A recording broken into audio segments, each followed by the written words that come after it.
8 things you must do before you leave the military. I wish that I had known all of these. Some of them I'd heard, and I just didn't internalize.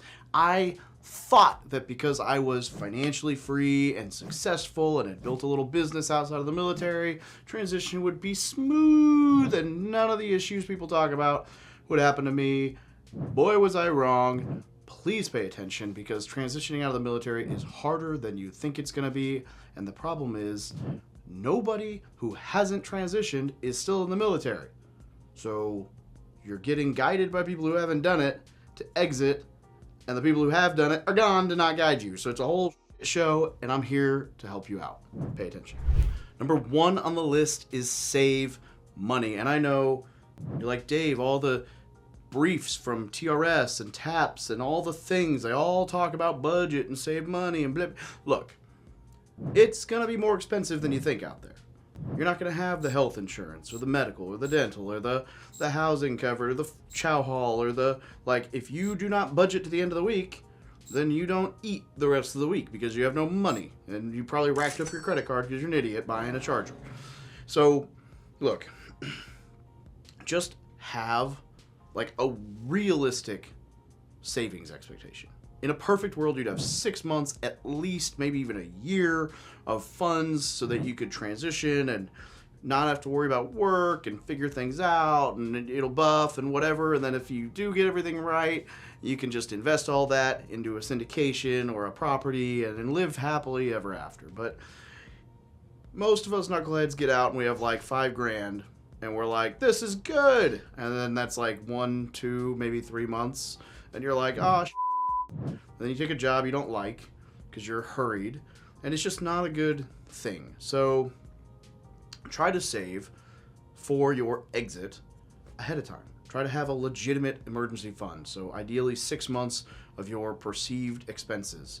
If you're going to go live with family, or you're going to have roommates, or you're going to do something like that to cut costs, great, but just budget for the worst case scenario, because it's not going to go as smoothly as you think, and it is definitely better to have money and not need it than need money and not have it.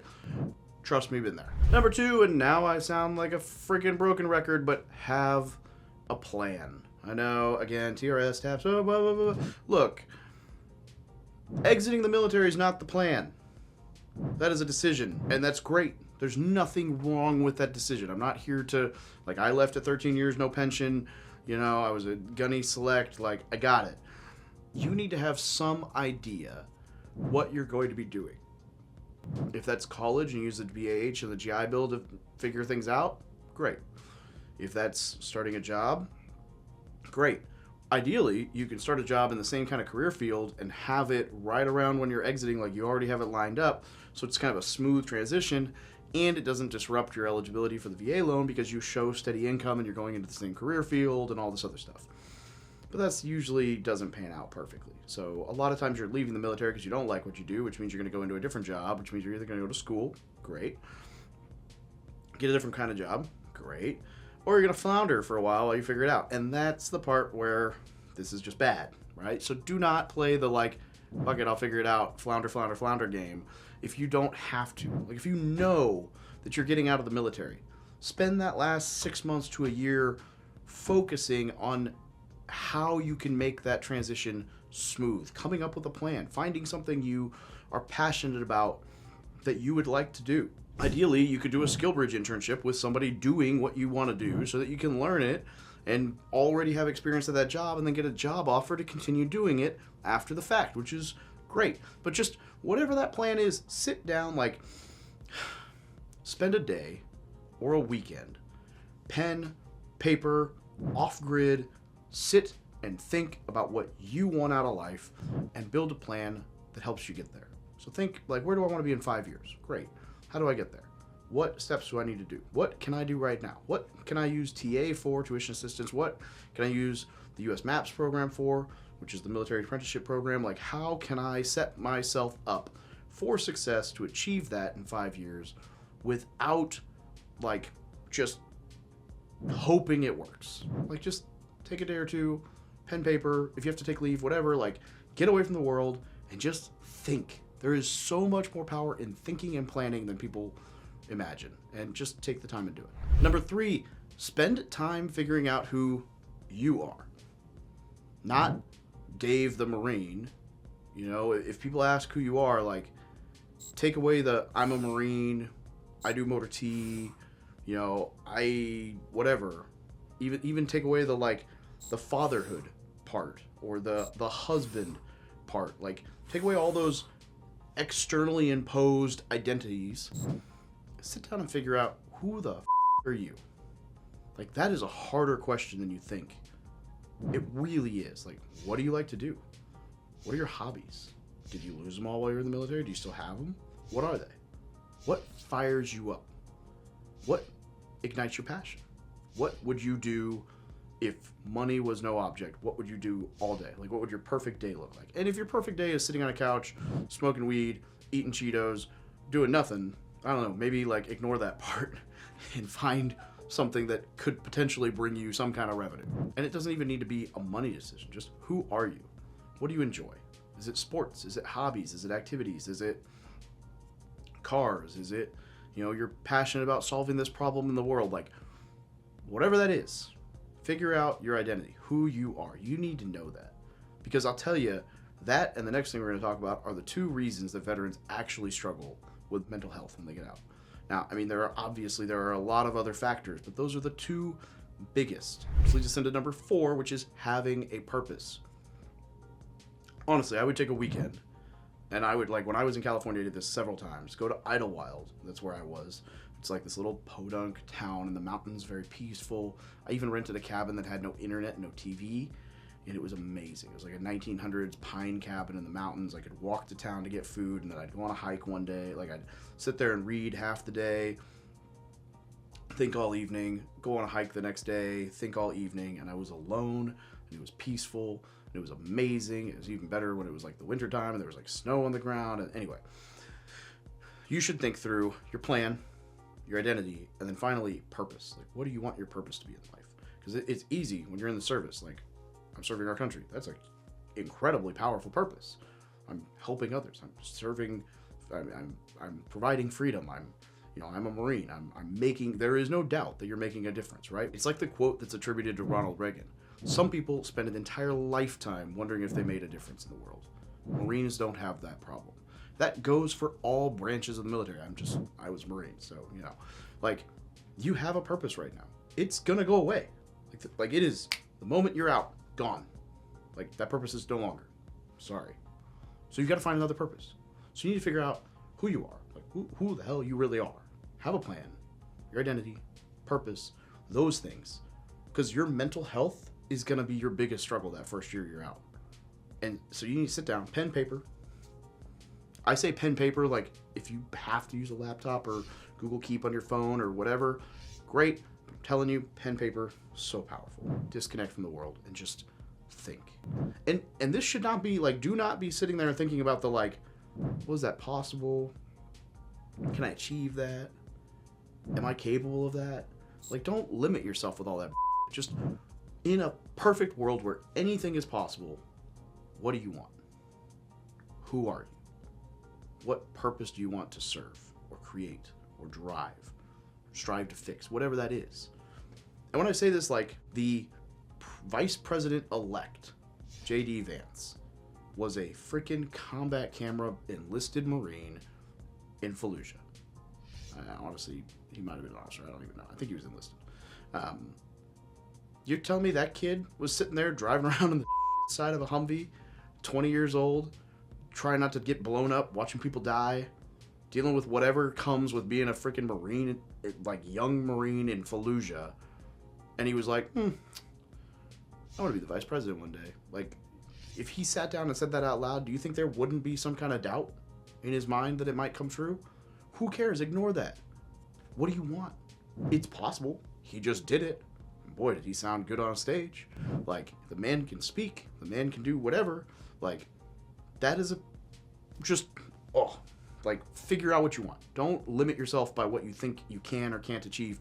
Just, what do you want? Number 5, if you can, like, if you're going to be living in or around the area that you're stationed, use the VA loan 1 year prior to your exit. That way, you still have a year of income shown so you can qualify for it. Because if you do it now, you can buy that house. And if you wait till 3 months out and you don't have a job lined up, you can't. Like, you won't have income to show. So it is a way harder battle to fight. You're gonna have to wait till you have disability. BH from the GI Bill doesn't cover it. So if you're going to school, you're screwed.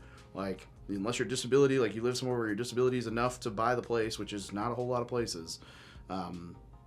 Like, if you're going to be staying in that area, try to use the VA loan a year out. If you're not gonna be staying in that area, you might not be able to use the VA loan just yet, but like, try to set yourself up income-wise for the future.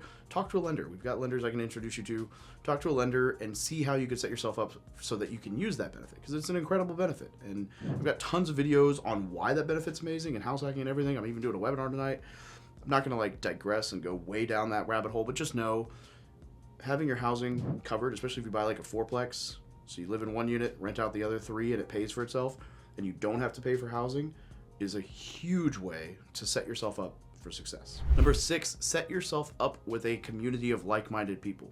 So like, if you're staying in the area that you were that you were stationed, then start building that community now. If you are going back home, start following up and touching base with people that you knew back home. You know, even if that's just, hey man, I appreciate you. Hey, long time, good to be home. Thinking of you, what's new? You know, like, it's not hard to just stay in touch or rekindle old relationships and old people you know.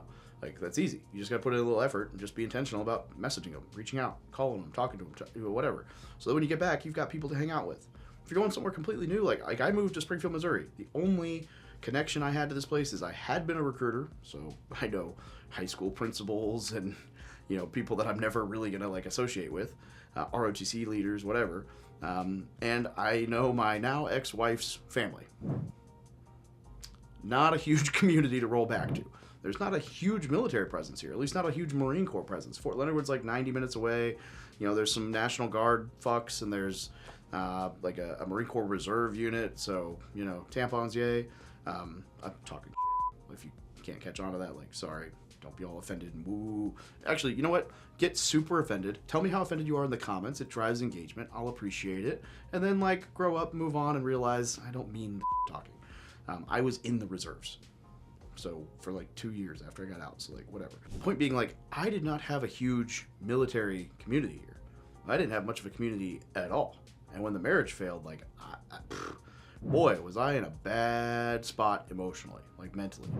Like, I should have been the guy people were calling to be like, are you gonna kill yourself? Like, you have all the reasons to, and you're pretty miserable. Just checking in on you. And to their credit, I had a lot of friends who were checking in on me. Now, I don't think anyone ever point blank asked if I was going to kill myself. But I also never felt like I was there. Like, I was never in that spot. But I was not in a good spot either. So it goes both ways, right? Like, it's anyway, that's a whole rabbit trail. Look, suicide's not okay. Don't do it. It's never the answer. Go outside, whatever. But start focusing on building that community. So in that scenario, like, who has similar interests? Who has, like, find maybe like there's a local rugby team here. I went to some practices. You know, I have some friends in real estate here. I started hanging out with them more. Find people to go to the brewery with or whatever and celebrate the Marine Corps birthday. Like, whatever it is, just find a hub, find some people that you can connect with and hang out with, and then be intentional about hanging out with them. Like, get around people, build that community. Like, you need to be around people, especially during that transition. It's not going to be fun. Especially if you can find vets who, like, understand your experience. Great move. 6, it's going to be harder than you think. It is. Transitioning out of the military, it's like you're losing a huge part of who you are, a huge friend group that you talk to all the time, and no matter what service branch you're in or how much you hate it, you've got people in the military. Like, everybody says, like, the people are what they miss. So you're gonna miss people. You're gonna miss stuff. It is what it is. Like, surround yourself with people now. Have a savings account, figure out who you are, figure out what you want out of life, and start working towards that new goal. Like, having a goalpost and a vision will set you up for success in a way that, like, that's the most you can do to prepare yourself. Have something else to take your mind off whatever you're going through and be focused on this. So, all right, number 8, there will be a dark time. There is for almost everybody. Know that. Just like I said, it's gonna be harder than you think. Be prepared for it. Here's the thing. When times get dark, like, write this down somewhere where you can see it. Set a reminder, like, whatever you got to do for it to, like, slap you in the face when the timing's right. When you're like maybe just if you're like a pistol guy, like go write it on a piece of paper and wrap it around your freaking pistol so you have to see it to get to the pistol. Whatever. Like I know that's morbid, but like write this down somewhere where you can see it in times when you need it. And that is basically go the outside. Like I wrote down, grab a friend, go for a walk outside. Nature equals medicine, identity and purpose equals life. That's it. That really is. Like, it's gonna suck. At some point, it's gonna suck. So when it sucks, grab a friend and go outside. Go for a walk. I don't care if it's raining. I don't care if it's sunny. I don't care if it's freaking snowing. Like, go outside. Go for a walk. Get in nature. Spend time in nature. I promise you, as corny as that sounds, it will help. The sun will help even more. If you're like me and you have an office that has no windows and start whatever, like, go to windows. Get around the sun. It will dramatically improve your mood. Like the sun, vitamin D, huge. So like, take some vitamin D pills, freaking go outside, hang out with people. And then if you have that identity and that purpose, it'll make life a lot easier. If you don't, that's probably why you're feeling this void. Spend time focusing on that. Who am I? What do I want to do? What do I like to do? Who is Dave? What is my purpose? Like, that was the hardest part of this whole transition. Now I know, right? Like, I'm Dave. I help service members and veterans achieve financial freedom through the Military Millionaire platform. We have a mastermind group, a community of 400 service members and vets serious about achieving those goals that I host 2 to 3 live events a year with. We did one in Keystone, snowboarding trip this winter. We did one in San Diego. We even had a night on a yacht. We bonded. It's all these service members and vets who come together and they're like, this is the first time I've been able to be myself since I left the service. That's huge. I created a community of people that are like-minded, that I want to be around. I'm not saying that's what you need to do. That's been huge for me.